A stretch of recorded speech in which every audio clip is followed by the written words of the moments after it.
Baby. আরে এ কি, কে তুমি? আর আমাদের বেডরুমে হুট করে ঢুকে গেছো কি করে? আসলে আমি মানে কি আমি কি আর তোতলাচ্ছ আর কেন? তুমি উইদাউট পারমিশন আমাদের বেডরুমে ঢোকার সাহস কি করে পেলে? হ্যাঁ বলো, কে তুমি? আর আমাদের ঘরে ঢোকার পারমিশন কে দিল তোমাকে? দাদা, ও আসলে আমার বয়ফ্রেন্ড। তোমার বয়ফ্রেন্ড মানে? ও দেখলো তুমি বাইরে দাঁড়িয়ে আছো, তাহলে বেডরুমে ঢুকলো কি করে?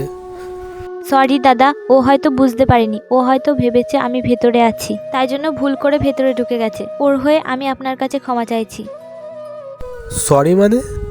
তোমার বয়ফ্রেন্ড কি কোনো ম্যানার জানে না? হুট করে কারো বেডরুমে ঢোকা যায়? আগে তোমরা বাইরে যাও, বাইরে যাও আগে। এই পায়েল, চলো তো দেখি।